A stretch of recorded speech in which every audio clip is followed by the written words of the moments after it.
Trump obviously he missed a big opportunity in the debate to make this race a contrast or even a referendum on Kamala Harris and Joe Biden versus a referendum on the most negative parts of himself. Kamala Harris wanted to use the debate to shift the focus to him and to the parts of his personality that people find to be the most odious.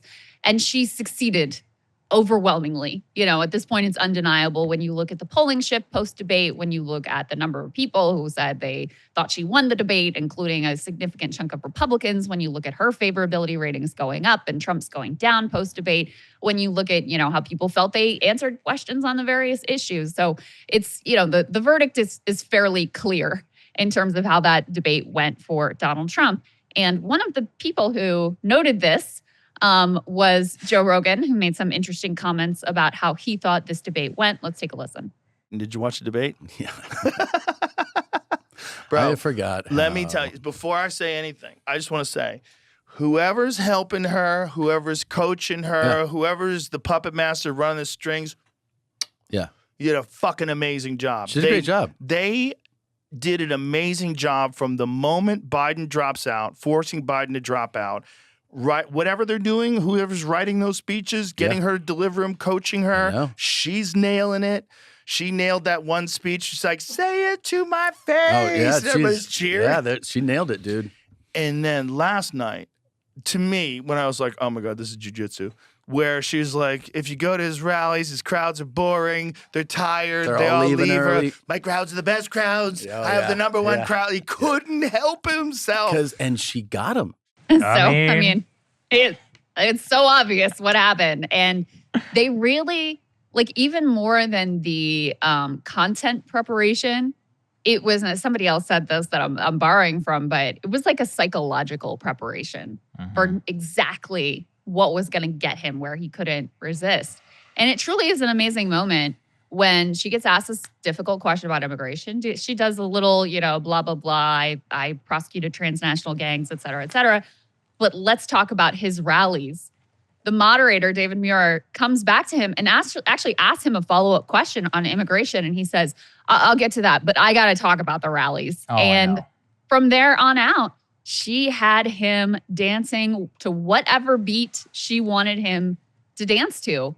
And I've never seen anything like it, to be honest with you, where it was so clear what her strategy was. And it was executed well, but where he just could not resist taking the bait and doing exactly what she wanted him to do in every instance. It was unbelievable to watch it unfold. The Rogan check-in is an important one because, look, Joe is no lover of Kamala. He also is generally more apolitical and is just an observer. Tom Segura as well, who is, these people are comedians. So, in a sense, I like to hear the same thing where you and I are political nerds. Like you said, you watched it twice. I mean, we're looking at every detail and trying to parse or trying to find something. But it is validating in the sense that the casual observer is like, man, she really got him on that. And the rally size, I mean, we shouldn't forget, that became a meme in this country. If we remember the whole Sean Spicer thing, Melissa McCarthy, it was the first time SNL was relevant in 20 years. People were actually sharing the skit, the podium stuff. I mean, it was a national story, and people were laughing. I remember too, traveling around in November 2017, and everyone was joking about the rally stuff and with Sean Spicer, who's a household name. And I started to think about that, and I was like, wow, you forget too that these mimetic incidents become imprinted in a way that the normal person can laugh, because what does it illustrate? It illustrates Trump's weakest link, which is his own narcissism in the center of self. And worse is it amplifies the consistent Democratic message of he doesn't care about you, he only cares about himself. So he really is at his best when he's fired up about immigration or tariffs, because at least there it's about something that has to do with U.S. policy or about opposition to U.S. elites. With rally size, there's no pretending. It's literally just about you. I mean, that's the problem. Well, he's both at his best and his worst, apparently, when it comes to immigration, because the pets thing, listen, we won't get back into the big debate we had yesterday, but I mean, debate. I think you more or less agree that it didn't work out. It's not going to work out for them politically. And I saw more polling yesterday that even a overwhelming majority of Republicans said that the pets, dogs, cats thing comments were quote unquote weird, which again is what Democrats want the public to be thinking about Donald Trump and JD Vance. So even when he was on his topic of choice, he didn't use the time to talk about it in a way that is appealing to the people that might be won over. He used it, in a way that fed into a Democratic narrative about the ticket and sparked an entire, we won't go back over it. But anyway, I think I made my views on this pretty clear yesterday. The debate has been there. In terms of the polling, my thing is, I think you're probably right. I just have no idea. I just, because of Khazir Khan, because of Access Hollywood, because of living through these moments where they're like, this is gonna get him. Charlottesville, this is never gonna happen. All of this, I'm just, I just don't know. Charlottesville was bad for him, though. I mean, I do think Charlottesville was a big part of why he ends up losing in 2020. I mean, his approval rating took a giant hit. And I think Charlottesville, January 6th, those moments where he was truly unhinged, I think it's pretty clear at this point, are part of why not only he lost in 2020 as a sitting incumbent president, which yes, he overperformed his polls, but he still lost, and why they dramatically underperformed in 2022. The more that it was his candidates who embraced some of these more, fringe, extreme, outrageous moments, the worse they performed. So, I do think that some of the moments, it's not like nothing mattered. Some things did matter because he did end up losing. Absolutely. Things matter. He barely lost. I've been burned too many times to take any of this conventional wisdom, and I genuinely am just at we'll see. Why don't we get to Bill Maher? Because exactly. So this segues well to Bill Maher, who made a pretty bold prediction in his show last week. Let's take a listen. I'm going to make this a very momentous night with a prediction because and I think I have the credibility for this prediction because I have been called a Trump alarmist for a very long time. They were wrong. I was right. He wasn't going to leave power.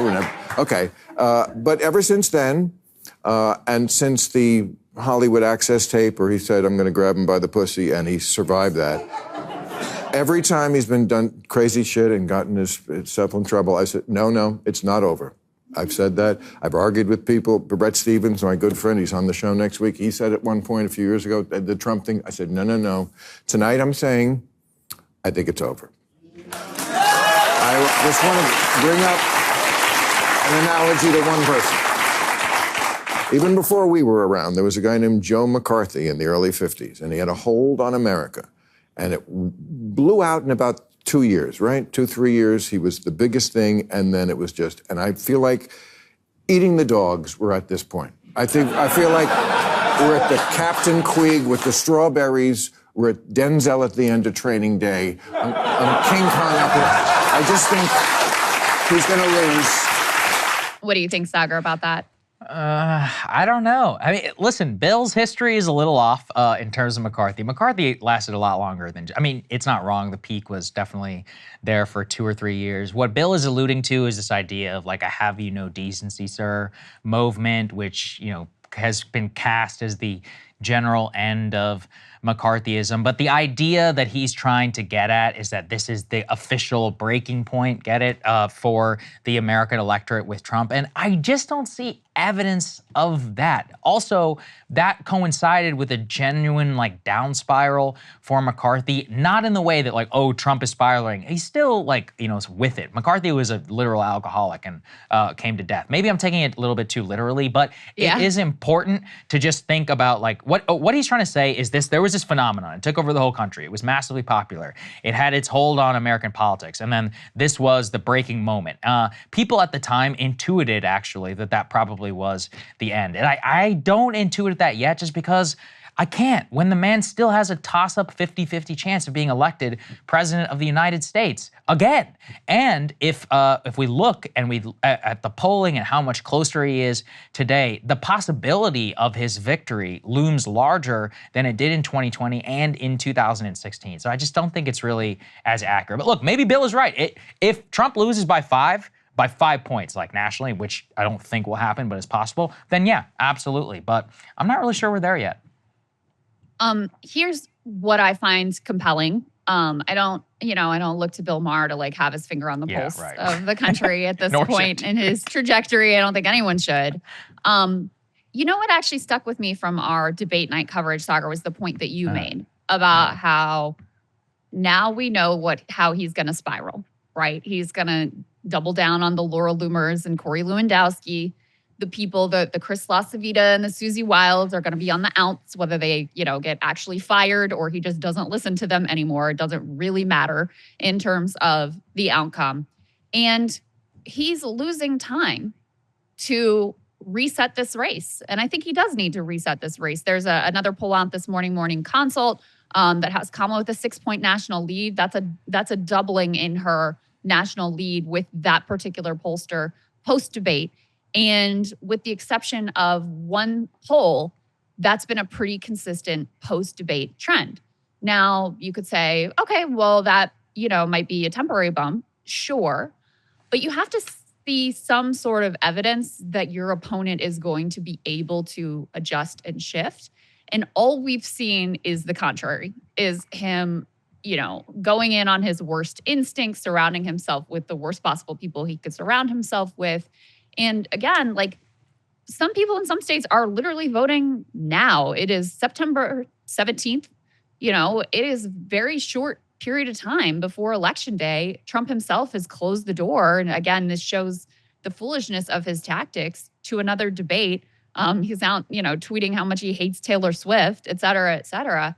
So it's hard for me to see how he adjusts and is able to make a more compelling case than, that this one moment or this one incident is going to be the thing. And then I also just look like, he won in 2016 and it was shocking, right? And the polls were wrong and it was crazy, et cetera, et cetera. And ever since then, there's a sense that he's just got some sort of political magic that nobody else understands.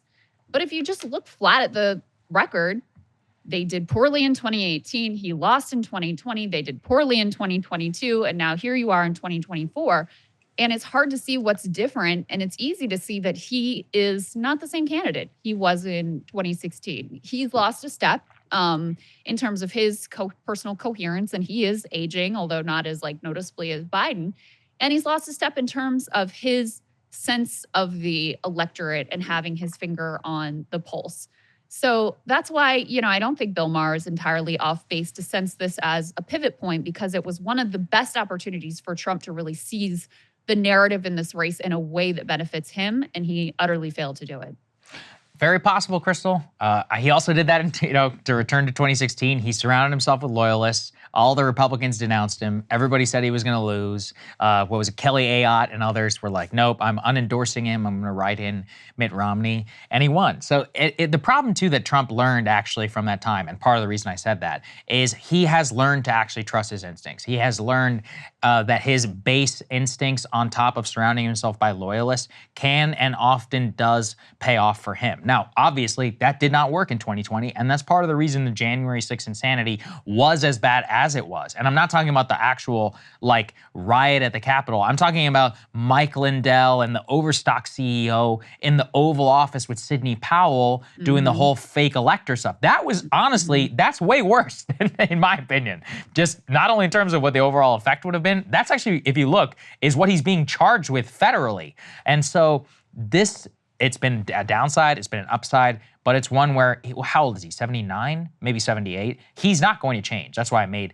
that prediction. So, either things will go like they did in 2016, but it is very possible that Bill is right. And right mostly in the sense of, if he spirals down, or if he continues to surround himself, if he continues to keep this strategy going in, it reminds people that it reminds and shows people that in the highest flagship moment of politics of his modern career, that he made it more about himself, his rallies, and was easily baited as opposed to talking about issues that matter. Most Americans actually are voting on issues, or at least how they feel about issues, and that will be the biggest disconnect. So both of these candidates have big problems. And he's losing ground to her right now on who would handle the economy better. And that should be, he should own that space every day, all day long. There is another important difference that I mentioned yesterday, but I think is very significant, which is with 2016, which is however you feel about Kamala Harris, or however I feel about Kamala Harris, her favorability is pretty good. It's basically even which, doesn't sound amazing, but in modern politics actually is kind of amazing. And back in 2016, he was running against a deeply unpopular candidate in Hillary Clinton who had negative favorability rating of like minus 16, certainly in the double digits. And, I think that matters and is quite significant as well. I also am starting to think, in 2020, and we said this at the time, so it's not like this is really a change of tune for us, but there's this narrative that's taken hold that like Joe Biden was such an amazing, perfect candidate in 2020. The guy barely campaigned. Like he was, he had the excuse of COVID, but we talked all the time about the basement strategy. He was like invisible for obvious reasons because his decline, while he was in a much better condition than he is today, it was already marked, it was already noticeable, and he did not run on any affirmative economic agenda. The good stuff that they ended up doing, he did not talk about at all in the campaign. It was purely referendum on Trump, paid communications, and I'm going to hide myself. And there was very little enthusiasm in favor of the Democratic ticket. All of the enthusiasm on the Democratic side was an anti-Trump vote. So, and even that was enough to defeat Donald Trump at that point. So, I've been readjusting some of my priors about how extraordinary or powerful a political figure Donald Trump actually is, because outside of winning in 2016, the record has not been a winning one. Hey, if you like that video, hit the like button or leave a comment below. It really helps get the show to more people. And if you'd like to get the full show ad-free and in your inbox every morning, you can sign up at breakingpoints.com. That's right. Get the full show, help support the future of independent media at breakingpoints.com.